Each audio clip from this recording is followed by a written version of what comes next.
Hello everyone, welcome to বীর সেনা force academy. আজ আমরা ডিসকাস করব একটা ইম্পর্টেন্ট ডিফেন্স টপিক। ভারতের আকাশসীমা রক্ষার ভবিষ্যৎ এবং টেম্পেস্ট বনাম এএমসিএ। ভারতের আকাশসীমার ভবিষ্যৎ কোন পথে? আজ আমরা ভারতের প্রতিরক্ষা কৌশলের একটি ঐতিহাসিক সন্ধিক্ষণ নিয়ে বিশ্লেষণ করব। এটি কেবল বিমান কেনার বিষয় নয়, বরং আকাশপথে আধিপত্য বিস্তারের একটি দীর্ঘমেয়াদী পরিকল্পনা। যুক্তরাজ্যের ঐতিহাসিক প্রস্তাব। যুক্তরাজ্য ভারতকে একটি বড় প্রস্তাব দিয়েছে। তারা চায় ভারত তাদের ষষ্ঠ প্রজন্মের যুদ্ধবিমান টেম্পেস্টের কেবল ক্রেতা নয়, বরং একজন সহনির্মাতা বা কো-ক্রিয়েটার হিসাবে যোগ দিক। এর ফলে জাপান ও ইউকের মতো উন্নত দেশের সাথে প্রযুক্তিগত অংশীদার হওয়ার একটি বিরল সুযোগ ভারতের সামনে এসেছে। টেম্পেস্ট আসলে কি?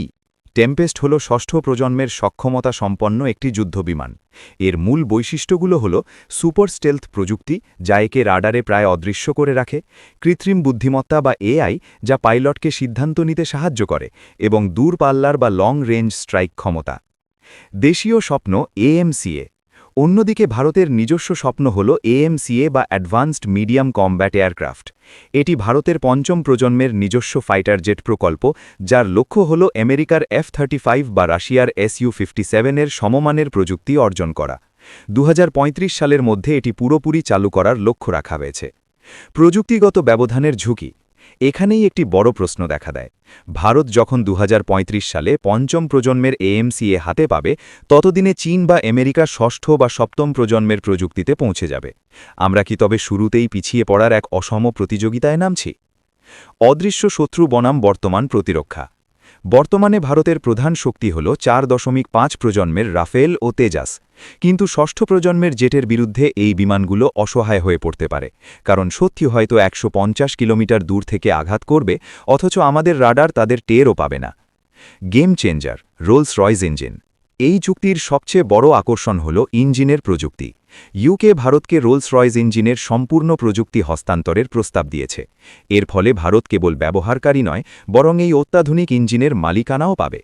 স্বনির্ভরতার পথে বড় ধাপ। ভারত দীর্ঘদিন ধরে দেশীয় কাবেরী ইঞ্জিন নিয়ে সমস্যার সম্মুখীন হয়েছে, এবং আমেরিকার জিই কোম্পানিও ইঞ্জিন সরবরাহ করতে দেরি করছে। টেম্পেস্ট প্রকল্পের মাধ্যমে 2030 সালের পর ভারত নিজেই ইঞ্জিন হাব হয়ে উঠতে পারে, এমনকি ইউকে তখন ভারতের কাছ থেকে ইঞ্জিন কিনতে পারে। অর্থনীতি ও বিনিয়োগ।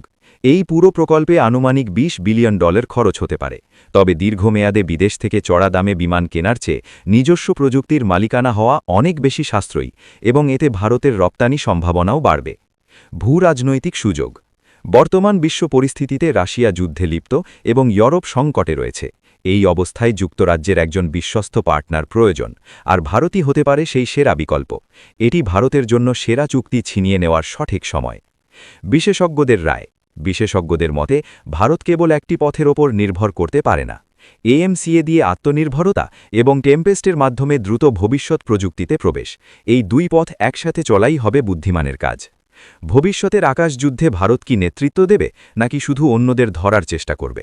উত্তরটি নিহিত রয়েছে আমাদের বর্তমান সিদ্ধান্তে। এই বিষয়ে আপনার মতামত কি? কমেন্টে জানান। Thank you for watching.